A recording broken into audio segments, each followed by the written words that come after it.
And we're live. It is Wednesday, March 19th, which is to say only 361 days before the Ides of March 2026. It is the year of our Lord, still 2025. It is 8 o'clock in Washington, D.C. And in the Eastern time zone portions of the independent states of and provinces of Canada, Alicia is drinking from an European Union mug in a show of defiance and a thematically appropriate matter of discussion for today. Oh, it's a NATO mug too. And I have really only one thing I want to say this morning, which is that the New York Times is reporting that the State Department has forced a little project at Yale University to stop tracking Ukrainian children kidnapped and deported by the Russian Federation, and may have caused the deletion of their database of data on the subject. And I just want to say, boo, thumbs down, bad move. I don't really have much more to say about it than that. We are not allowed to have fun anymore, but we are allowed to have Frédéric Mérand, who is here to discuss Canadian integration into Europe. And if I seem glum about that conversation even taking place, it is because I am. I don't believe we should be putting our neighbors in positions where they have to think about integrating into Europe. I note that Canada is part of North America, and we should have big blocks of friendly countries in North America, and the reason we don't is us. That's all I got. But we share a land border with Denmark, so I feel like it's fair. Yeah, no, I'm not saying it's unfair. Notice I didn't criticize anything about Europe or Canada in this. I just observed that the situation sucks. Folks, you're watching Dog Shirt TV, and it is a goddamn revolution in morning television. And one of the revolutionary features is that we are not endlessly cheerful in the morning. You know, if you turn on the Today Show or CBC Morning, they're like all smiles. Oh, it's a great day. It's like we're screwing up the world. It's going to be beautiful. But we hope your commute's going well. We don't do any of that shit. We just have serious conversations, and sometimes like the sun is shining and the birds are chirping, but it's not going to be a great freaking day. And the reason it's not going to be a great freaking day is that the United States has decided to stop tracking stolen Ukrainian children. And sometimes it's not going to be a great freaking day because we've decided to screw up our international relationship, not with one, not with two, not with three, but with all of our allies. And we've forced them into conversations with the European Union so that they can become part of the blob of regulatory morass countries that, like, I don't know. I just don't think Canada should be part of the EU, except that, of course, Canada should be pursuing this this potential initiative. And one of the revolutionary features is we're not going to sugarcoat that for you. We're just going to have the conversation with a person who actually knows something about it. So, Alicia, why don't you introduce our guest? Right, and I'm going to drop the article in here which led me to him. So today we have Frédéric Mérand, who is a professor and chair of the Department of Political Science at the Université de Montréal. He is the author of The Political Commissioner, a European Ethnography. I feel like he should know this topic, and his article is an excellent argument for why we should be at least submitting an application. I think there's a lot to figure out. And first of all, I would love for you to just go through a little bit about the premise of your article, but my top question is, do we really have to adopt the euro? Because Denmark, Sweden, they got out of it, so I was kind of hopeful. But with that, welcome. Well, thank you, Alicia. Good morning. Thank you, Ben, for the monologue. I'll answer the question. If Canada were to join the EU, at some point down the line, it would have to adopt the euro. The reason why, for example, Denmark or Sweden didn't have to is because they joined the EU before the euro even existed. That being said, it doesn't mean you need to automatically adopt the single currency. Many Eastern European countries haven't adopted it yet. It's just that it's supposed to be the ultimate objective. Right. So Ben What seems about skeptical. plugs? Well, yes. Well, I was going to say you seem skeptical, Ben. Maybe we should start with the premise of why should Canada join it, not just because America is pushing us into the arms of the lovely Europeans. But wait, I want to focus on other like mundane details for a minute. Plugs. The European Union has this really, I think it's actually a great AC plug. And it locks the thing in, and I think it's safer. It's pretty impossible to misuse it. Um, uh, but it's different from the plugs that are in all the Canadian households. And so if Canada joins the EU, is that like a full employment act for Canadian electricians? Yeah. Because Well, like you actually, have to what you mean, change I all think, the is the plugs. German. What you mean is the German plug, which has been adopted by other European countries, but there's no EU plug. Like if you go to Italy, they don't use the same plug. So I think there's room Oh. for diversity as far as plugs go. As far as plugs go, that's actually a shame. I love the German plug, and I thought like Canada would join the EU, and then all of a sudden I would have to have adapters to go to Canada. So that's reassuring. That being said, joining the EU would mean that electricians would be allowed to work in any EU member state, including Canada. So in Canada, we would probably get more electricians. Well, I will leave it to the Canadians on the call to assess whether more electricians is what Canada needs or not. Oh, yes, we do need. The bigger question is we already have a problem between interprovincial working and standards. So what do you think the odds are we could overcome that and meet the standards of the EU or Yeah. agree? Well, okay, so I'll start answering the question of why I think we should join the EU. The only reason right now why we should join the EU is because we're threatened by the United States and we need allies. And if you look around the world, where are the other democracies and market economies? They are in Europe. So it makes sense for us to have a closer relationship with the EU. The argument that I'm making in the paper is not necessarily that we should join overnight. It's just that we should hedge our bets, apply now. It's going to take many years to negotiate. We probably will never get to a full membership, but in the meantime, there are many ways in which we could get closer to Europe. So that's the argument I'm making. But one of the main obstacles is precisely, if we take the example of the electricians, that there would be a lot of opposition in Canada to some of the basic principles of the EU. And one of these principles is the free movement of people and the free movement of workers. So Alicia mentioned, which is true, that there's a lot of interprovincial barriers when it comes to electricians.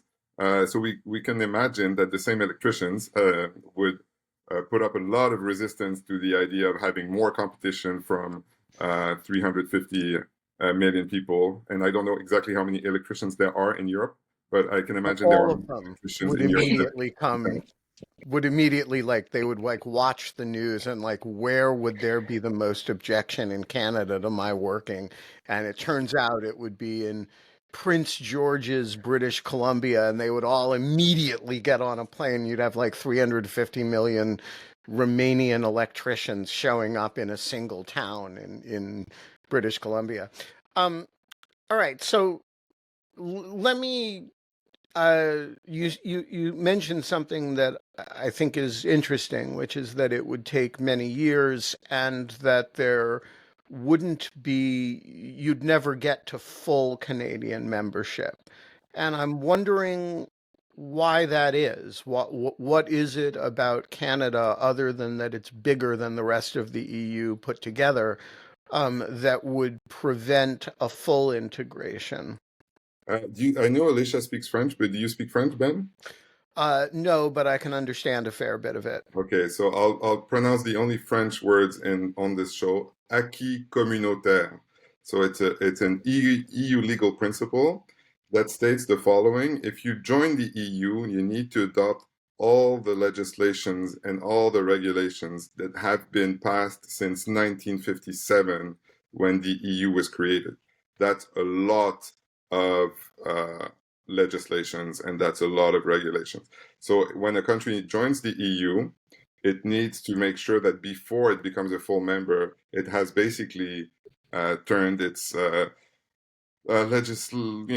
legislation upside down almost. That it's done a lot of harmonization. Most EU member states have done it over several decades. You need to do it as quickly as possible, but that takes at least 10 years, and it creates a lot of political obstacles. And okay, so I can see how revolutionizing Canada's whole legal and regulatory structure would present obstacles, but a lot of it is, frankly, pretty ministerial. What are the issues that are not? So you mentioned free movement of electricians. What are, okay, so we've got a free movement of peoples and labor issue. What are the other areas where it would, I imagine there would be some non-trivial Quebec, I mean, integrating Quebec into having that relationship with Canada is hard enough. Having that relationship with, I don't know, I keep coming on Romania, but Romania and Estonia would be tricky as well. What are the major baskets of issues where harmonizing Canadian law with EU rules and regulations would be a sticking points? Yeah. Well, first of all, I think Quebec would not be the main problem because at least the EU has French as one of its official languages, unlike the United States now. So if we were to become the 51st state, that would be a major issue for the province of Quebec. Hey, I am not No, advocating no, I you guys know. getting invaded and absorbed as an alternative here. I'm like, But in I terms will sign up to fight for the territorial defense forces of Quebec, although people will have to be really tolerant of my French. So there are things that would basically amount to a kind of regulatory upgrade, and that's very much true when it comes to the environment, for example. So environmental regulations are in general more ambitious than Canadian regulations. So that would and it would have economic impact. So there's a big category there where you basically need to change a lot of your regulation, and it's really substantive and costly. Then there are things that are just so different from the way we do things that they would create a lot of political opposition. So one example is agriculture. In Canada, and that's one of the major bones of contention with the US, we have supply management when it comes to agriculture. The EU has a different way of subsidizing its farmers, which is called the Common Agricultural Policy. So, connecting the two would be very, very challenging. And then there are things that look minuscule, but would actually be very problematic. So, for example, as Donald Trump has realized, the Canadian car industry is very much interconnected with the U.S. car industry. Well, the EU has its own car safety regulations. So, for example, headlights are regulated by EU laws, and adapting to that while being in the North American car industry sounds minuscule, but in fact, it's not. Right. It's not at all. I mean, if your primary market is the United States, and that's true of Canadian auto parts and cars, um, it's it becomes a matter of regulatory complexity to be truly integrated with Europe on that sort of thing. So I'm Like curious. if I may, that's why EU membership only makes sense if we are truly abandoned by the US. So if Trump is only talking bullshit, then EU membership doesn't make that much sense. But if he's serious and he wants no trade whatsoever with Canada, including the car industry, then we need an alternative. That's the point that I'm trying to make. Right. So I completely see that, but I'm also let's talk about some geographic um realities. I don't know what percent of the Canadian population lives within, 100 miles of the parallel, but Most of us. it's a lot. Um, people are crossing this border on a daily basis, and it's not a border that reflects people's day-to-day realities very well, and I'm except politically and culturally. And I'm wondering how plausible the idea of decoupling the economic regulatory environments from the United States and hitching them to um, a group of countries that have a very different um, regulatory life. They're much smaller. They're the borders are mostly completely open. Um, you know, People still take trains. How plausible? Trains? Not really. I mean, I take the train between New York City and Montreal twice, but I don't think people take the train No, across. no, no, no. I meant in Europe. Oh, okay, Europe. I mean, yeah, I've never it's a regulatory environment that's designed for a very different Yeah. set of interactions between people and borders and people and other countries. And I'm not sure I quite see how realistically Canada could take 35, 40 million people who are living alongside the US border and integrate them into a set of economies that are, you know, run where people still take trains. Yeah, look, we wouldn't be having this conversation. And again, I know it's not your fault, but uh, I think maybe Donald Trump maybe it is. Maybe not this maybe on. if I had been more effective in preventing Trump from becoming president, we wouldn't But be having he's what. been pretending to be an aggressive American to get me going for weeks now. This is amazing. It's like I paid him to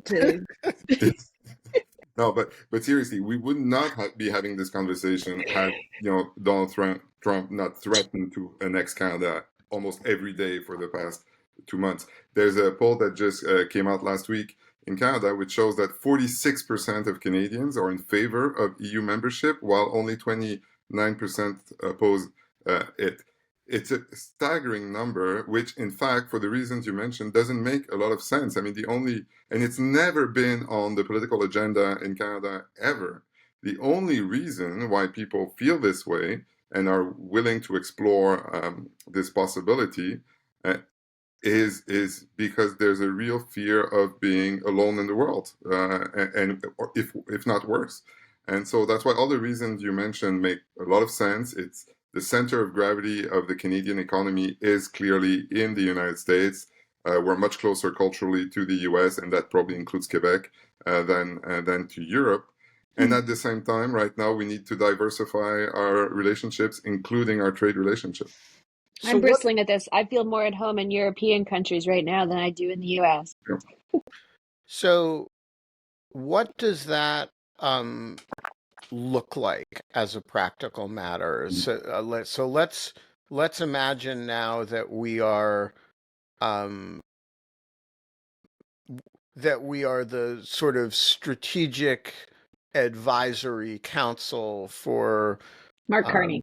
for Mark Carney, and we are, and the goal is to leverage possible EU membership or EU integration in the short term as a way of showing Trump that you actually have options, and in the longer term, because you may actually need to exercise those options.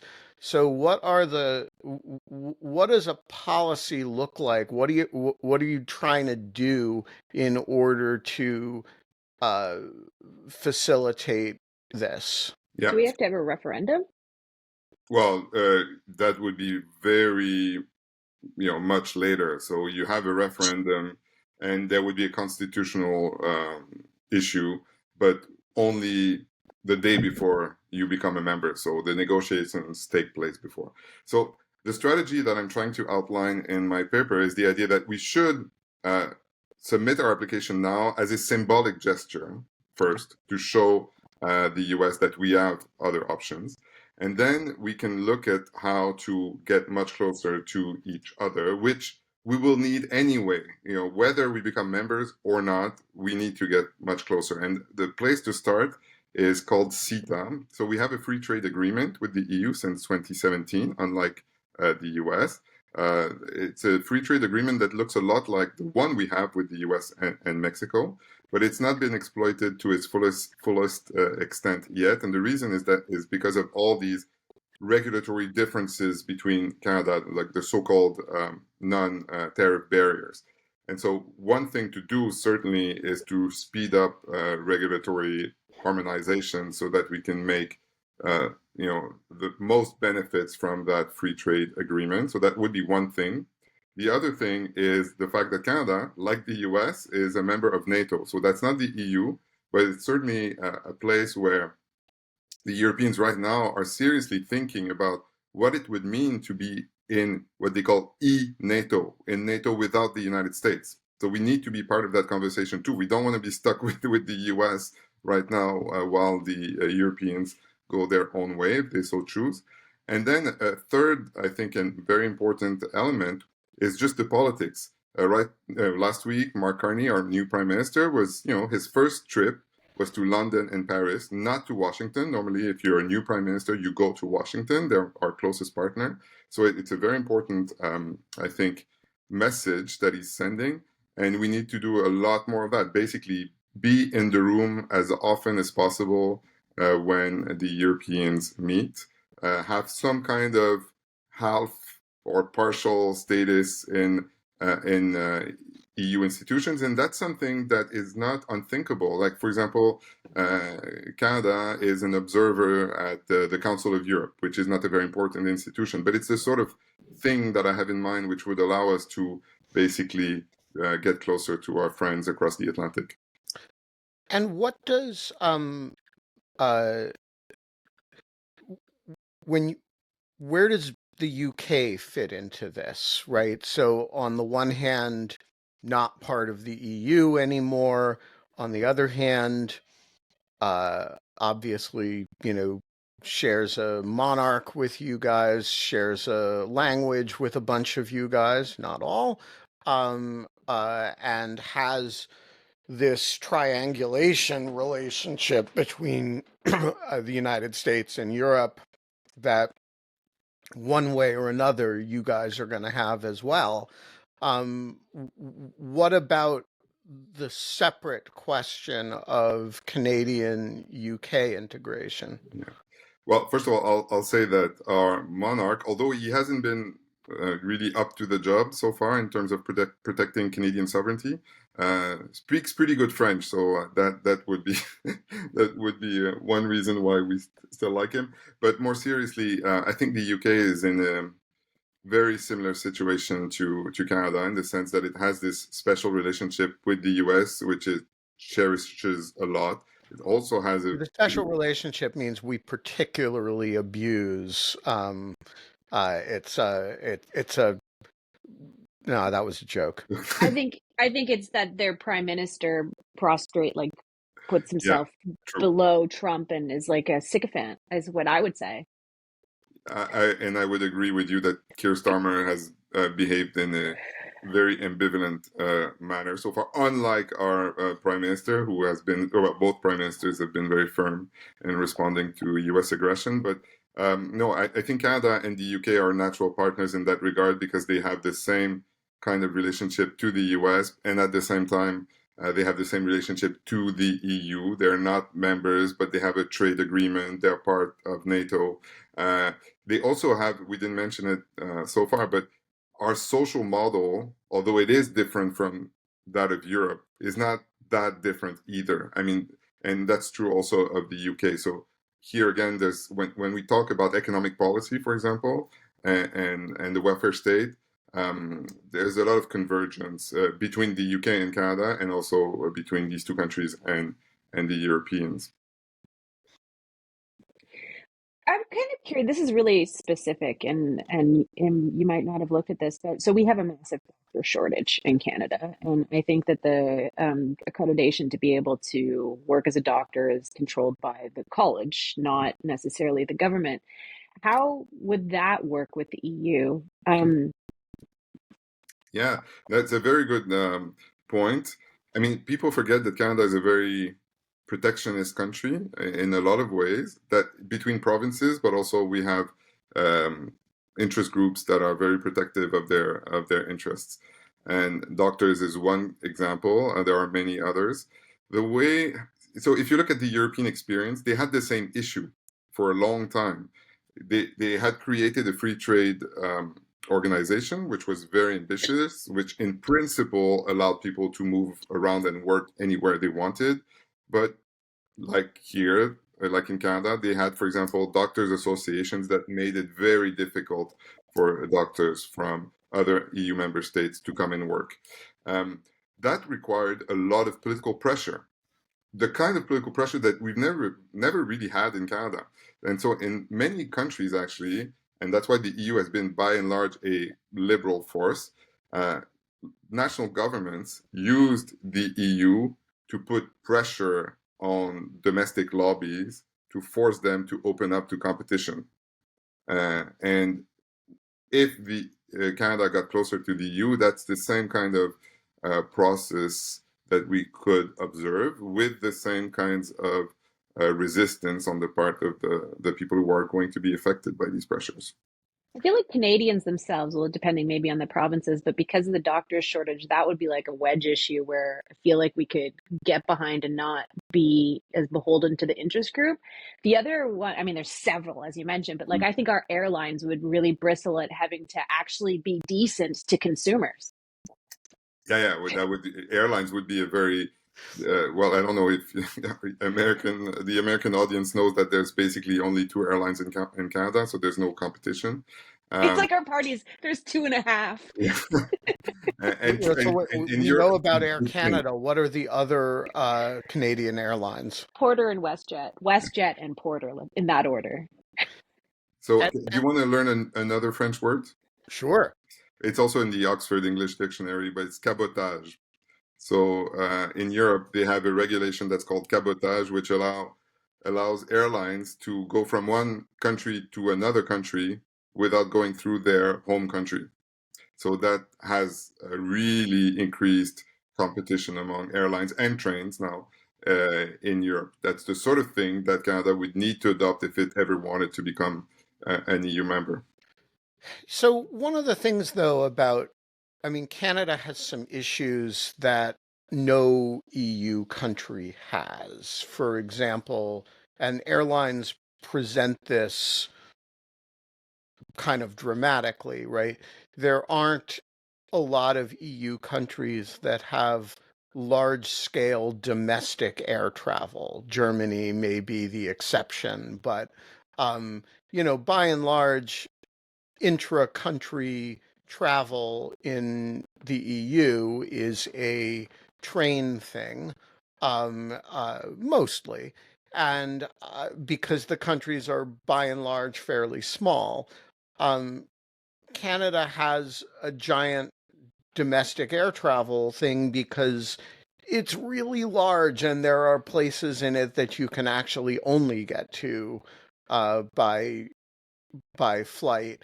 Um, I, is it's very hard for me to imagine Canada ever having, the kind of, um, congested multi-airline environment that the EU has within, when you're packing 350 million people into, 23 countries or 27 countries, right? In a relatively contained area. How much flexibility is there within the context of the EU for a country that just looks nothing like any of the Mm, EU countries and has a regulatory environment that reflects its reality on, and granted, to irritate Alicia, the airlines, don't make Alicia happy, but they are relatively well suited for Canada's reality. yeah.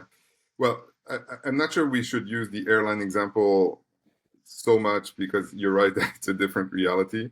I will note that our new prime minister has announced for the, I think it's probably the 100th time in Canadian history that we announced the creation of a high-speed train link between Quebec City and Windsor.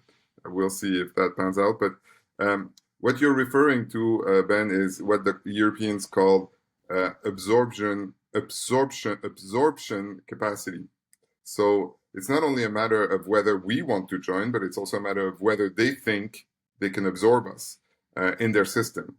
And that's often been an issue when it came to countries like Turkey or now Ukraine, because they're large countries, very poor, large populations. So if they came into the EU, it would change the makeup of the EU in a very significant way. And that would be true also of Canada, not so much of the population, because of the population, but because of the size of the country and the fact that it's not in Europe, technically. So there would be a real problem there. But on the other side, on the other hand, Canada would be the first candidate since the 90s when Finland and Sweden joined that would be rich, that would be stable, that's a full market economy. And so in other ways, it would be quite easy to absorb it in the EU, I think.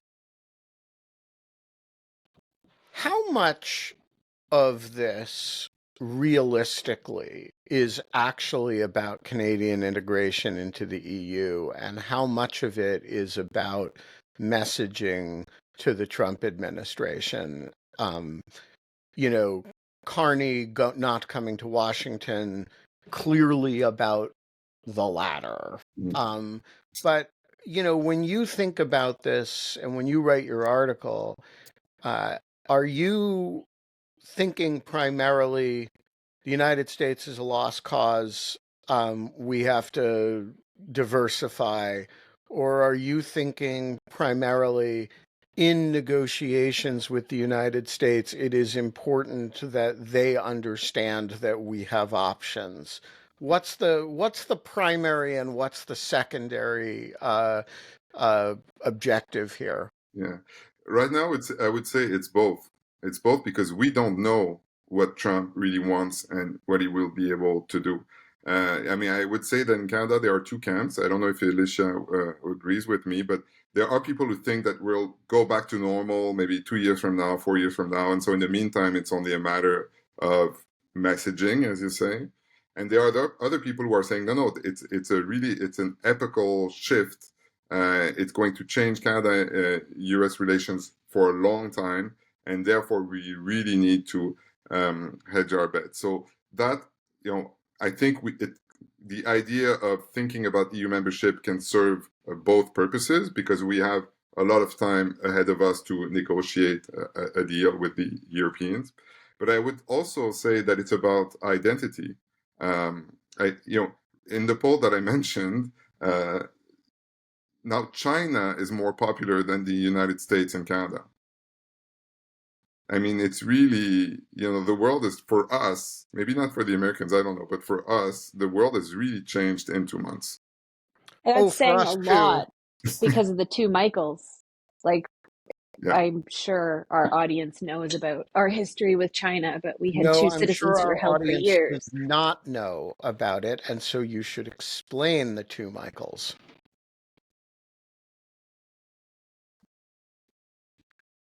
I'll Oh, just find an Alicia or me? article. Well, I can start and you can complete if you want, Alicia. So, uh, a few years ago, we arrested because Donald Trump wanted us to arrest the vice president of Huawei, which we did, um, to retaliate. The Chinese government arbitrarily arrested two Canadian citizens, a former diplomat and an NGO person, I think, or business person, and they were detained for a long time, which has really soured relations between Canada and China. Yeah, and there was there have been a number of other instances, including Chinese kind of police actions Oh, right. within Canadian sovereign territory, and a lot of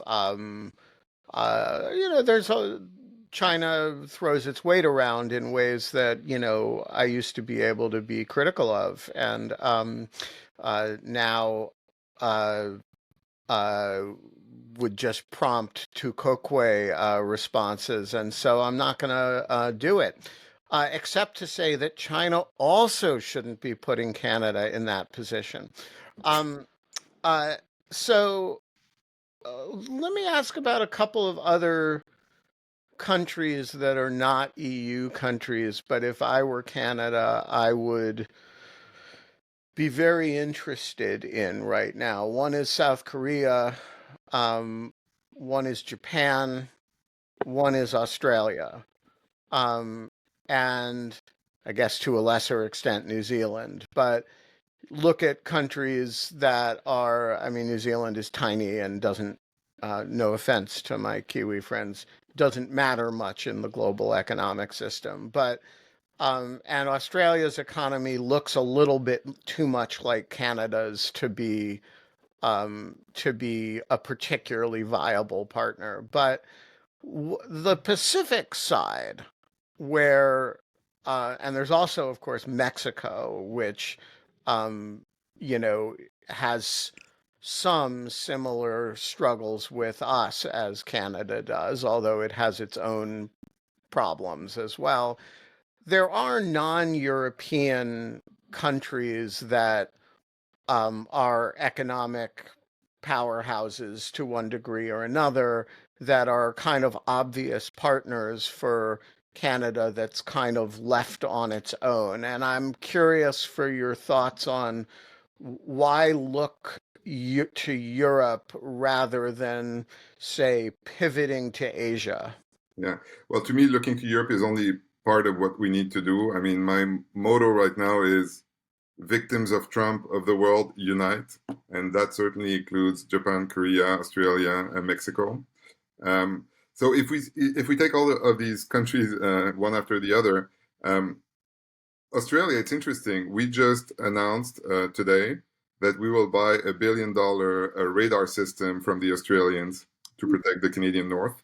So clearly, I think a lot will be going on with the Labour government in Australia. We have a lot in common, maybe not trade-wise, but we share the same predicament and in history to some extent. I think also right now, Japan and Korea, especially Japan, seem to think that they will avoid the worst of Trump's aggressive stance. We'll see how that goes.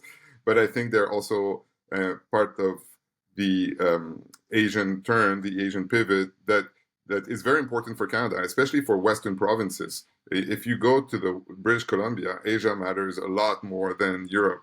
And if you're in the Maritimes in Canada, it's the opposite. So that also needs to be part of what we're doing, and the EU will also be part of that conversation because they have trade deals with not with North Korea, with South Korea and Japan. For me, Mexico is a bit of a disappointment. Not the Mexicans, but the Canadians. It's really striking to see that the Mexican and Canadian governments haven't shown their solidarity more with each other. They seem to be playing it alone, and I think that needs to change. And why do you think that is? I don't know. I mean, I don't know if Alicia, you have a view Well, on. I've been wondering the same thing, especially when we were kind of the first that he was hitting with tariffs and it was both of us. It seems strange that we weren't aligning. The only thing I can think maybe is, and this seems to be a bit of a challenge in Europe too, is that, okay, I don't know if Trump is good at this or just people kind of suck, but it does seem like there are some leaders who think that they can have a special relationship with him. And so it's almost like the bully in the school ground who picks everybody off against each other. And maybe that is why, but I'm not sure. No, Also, I there's think questions too about our future, right? Because we had this prime ministerial switch up. We don't know when the next election's going to be. yeah, I think you're right, but it makes me think that there's also so clearly a lot of countries still think, a lot of leaders still think that they'll get a special deal with Trump, which is delusional, and maybe that was true of Sheinbaum in Mexico. But I think we also share a lot of the blame here in Canada. So when Trump first went on the attack, his big thing was fentanyl. Uh, and of course, on the Canadian side, our reaction was, "Oh, Don't confuse fentanyl, that's us a with the Mexican problem," Mexicans. Right. right? So, yeah, Yeah, so um, let's talk about the collective action problem because I think that has an important domestic analog, particularly within the Republican Party, where, a lot of people, know very well that they're negotiating with uh, the Cyclops to be the last one eaten, right? But they're still negotiating with the Cyclops to be the last one eaten, and the Cyclops is relatively upfront about that, and you know, but there's I mean, and this has been going on since 2016 that that people have figured out ways of throwing one another over the side of the train um, in order to defer, delay, or in some cases, I'm looking at you, Lindsey Graham, prevent their own uh, immolations. And they do it by becoming, uh, you know, um, by becoming very subservient, or even his attack dogs. And you see a kind of analog to that in the foreign policy arena with a spectrum of nicey nice from Keir Starmer to I'm the Trump whisperer from Macron to Bukele, actively taking, imprisoning people on Trump's behalf. And I'm curious, like that's a dynamic that the Republican Party has never figured out how to counteract, such that at this point, if you're anti-Trump, you are not in the Republican Party. Full stop, end of story. And I'm curious how you think why that same collective action problem, how you deal with it at the international level, that to make it unattractive to be Bukele and attractive to be more attractive to be Claudia Sheinbaum than Bukele, more attractive to be Mark Carney than Claudia Sheinbaum, and less attractive to be Macron or Keir Starmer. There's it seems to me a very deep problem in the world uniting on this issue. yeah. No, that's really interesting. I had never thought about this comparison between what's happening inside the Republican Party and the international community as a whole. But I think it makes sense. I Yeah, mean, there's a good name now for anti-Trump Republicans. It's Democrats. well, but precisely, maybe we can learn from that. I mean, it seems to me that first we have to be clear about what the collective action problem is, and right now the objective should be to isolate Donald Trump on the international scene.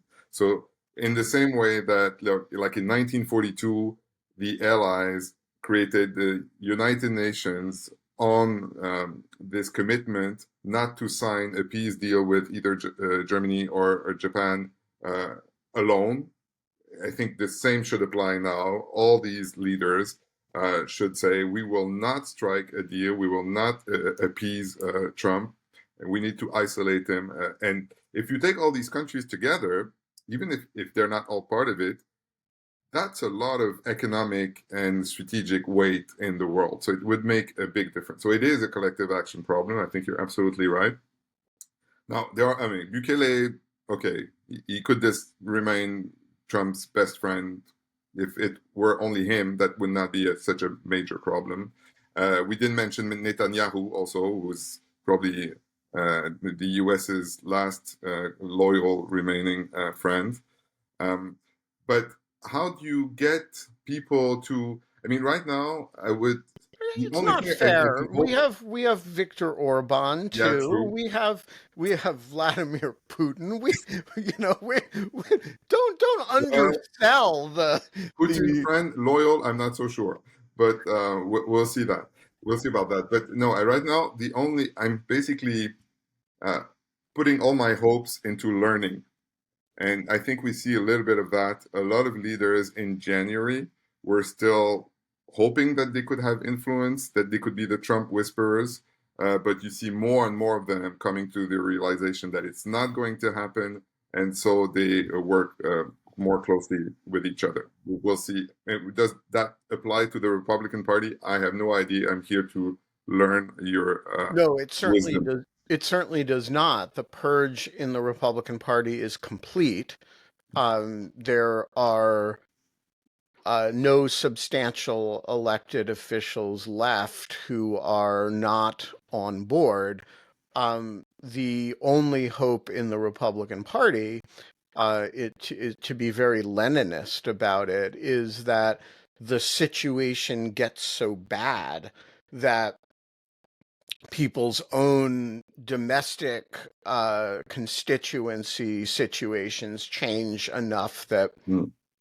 you know that he's seen as baggage. But I don't I will not put any money on that situation developing. No, the purge of the Republican Party is essentially complete, except at some very extreme local levels. And he's been very effective at that in a pretty single-minded fashion since 2015, 2016. It's his most substantial cultural political accomplishment in the United States is creating out of a two-party system one party that is a pure cult of personality that has no democratic decision making, that is simply a reflection of himself and his will. And I think you one should not kid oneself about how effective he has been at that. And I think the risk in the international system, one thing he's never figured out in the international system, except for Bibi, is what's in it for the partners. So in the Republican Party domestically, there's actually a lot you can get by being on the Trump train. There's money, there's you know, frankly, there's impunity for your grifts and scams. He's got stuff to offer. There's cabinet positions. There's, J.D. Vance, but for Donald Trump, would be a nobody. And he'd be a guy who'd written a book. But he got elected to the Senate at a very young age and now is vice president. And, you know, like people find this attractive. You know, if you're Bibi Netanyahu, you get a lot from Trump because you want things from the United States, and We've got Trump to is, engineer the apocalypse, so the evangelicals are behind this. It's great. yeah. And look, you get recognition of Jerusalem, recognition of the Golan, the annexation of the Golan Heights. You get a almost unlimited tolerance for activity in the West Bank. I mean, Bibi's actually done very well for, you know, his own vision. But if you're Claudia Scheinbaum or Mark Carney or Keir Starmer, I see what the negatives are, but I don't see what the carrots are. And so I think his hand is way weaker in terms of the purge mentality, which is definitely what he believes in, like in the international space, because he's not actually offering anything, again, except to people like Netanyahu. And so I think one of the one of the things that can help animate the coalition you're describing is that, you know, he doesn't have, like, all right, he's got all the coercive leverage of the United States, but he's not offering anything on the, and if you cooperate, you get, like, what's behind door number two, domination by the United States, Yeah. like, you know, invasion. And so I think there's a like, what is he offering question that's valuable. I want to move us off Trump because I've got like 4 questions that I'm going to do rapid fire and hope that we get through them in 9 minutes. Okay. Trump takes up too much oxygen. Okay. First is, what has been, if anything, the uptake in our kind of political elite in Canada about your idea, both at a federal level, but also with the Bloc Québécois? The second thing is, this is a question from the audience, and I've actually done an informal poll, and the response has been somewhat positive from the 6 people who have answered. What is the response from Europe about us joining? I mean, I got invitations now to go to Brussels and Finland to move. There's also, this is the 4th question, and this is where it comes from. Not as serious. Do we have to participate in Eurovision? I'd like to argue that a Canadian already won it, so that's good enough. Yeah. So that's 3 questions. Well, it's 3.5 because the Okay. block is kind of a separate So I'll question. start with Eurovision. It's separate from the EU, although it is part of the same dream originally. There are a lot of parallels between Eurovision and the EU. It was kind of created by the French, but it took a life of its own. It's become its own thing. And you're right that a Canadian has already won Eurovision. That her name was Céline Dion, but she won for Switzerland, which again shows that you don't need to be part of the EU to be part of Eurovision, because Switzerland is not part of the EU. Or Australia, or yeah. Israel. So that can be done if you want. The reaction on the part of the Europeans is actually quite interesting. Usually the reaction has been, we're flattered, but Canada is not part of of Europe, geographically speaking. And so, you know, that's the main reaction. But I think it's the idea that Canada is not part of Europe is a bit of a cop out, in the sense that, yes, it's part of the treaty, but Europe is not really defined. And, you know, if the situation changes so much, whether you're really on the European continent will not be the most important thing. I think at this stage, the Europeans are cautious because they're saying, you know, Canada has not expressed any will to join the EU, so why should we give a formal response? And what's the uptake in Canada? Well, no politician has ever declared that they wanted Canada to become an EU member. There's been a lot of reactions. I was really surprised, you know, how many people wrote emails to me after I wrote the piece, and The Economist also wrote a piece arguing for Canada becoming an EU member.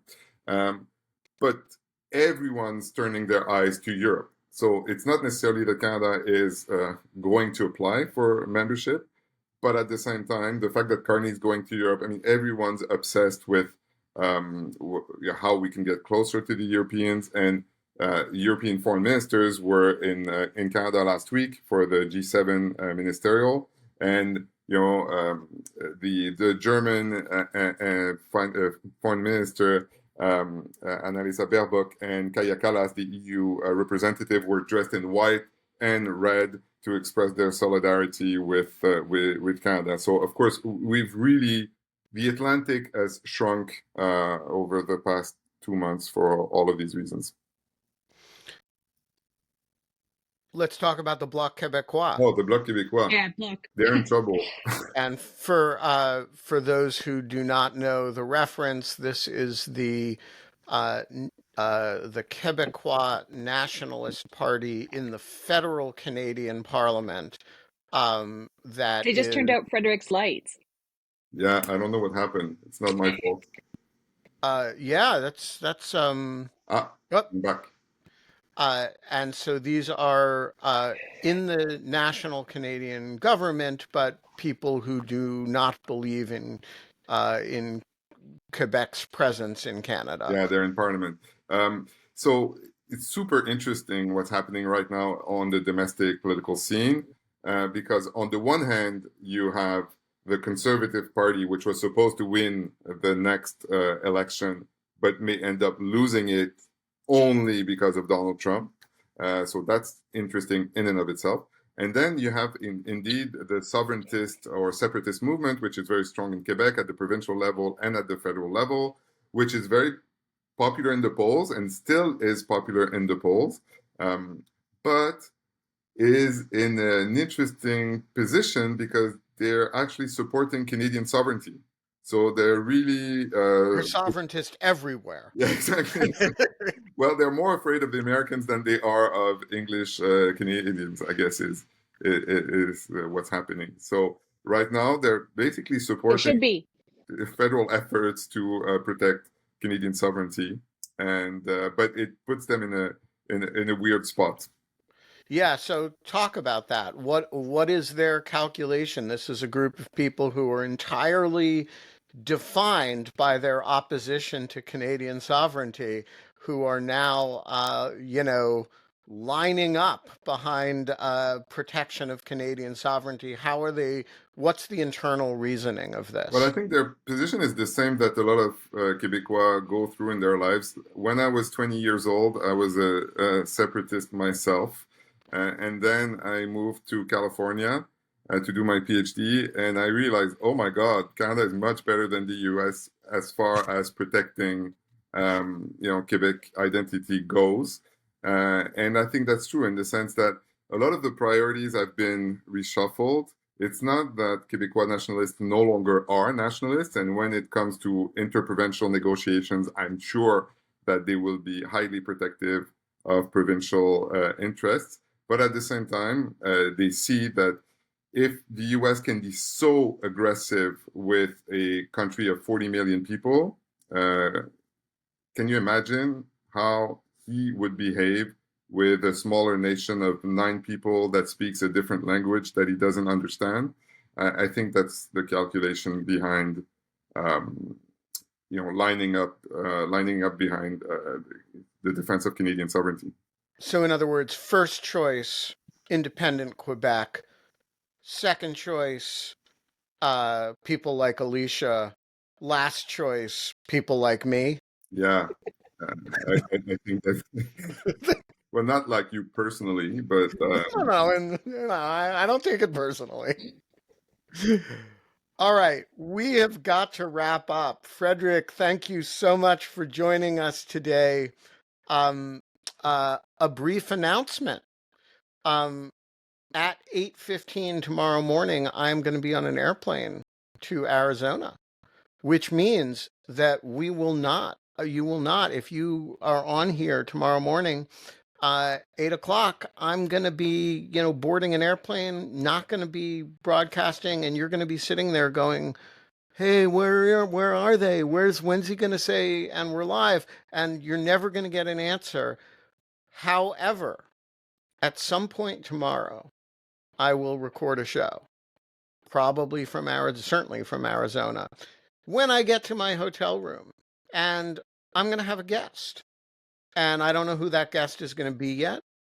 I don't know who's going to join us, but it's going to happen. And so that show will not be live, except if you happen to be in the Riverside studio all day. At some point, I will pop in and do a show. And you're welcome to do that if you're insane. If you're not insane, it'll show up on your Substack feed. And it'll be almost like being here, except for the part with the Greek chorus and all that. But that's just for tomorrow. Then we'll be back at the maybe not normal time because of the time difference on Friday. But I will make that clear tomorrow.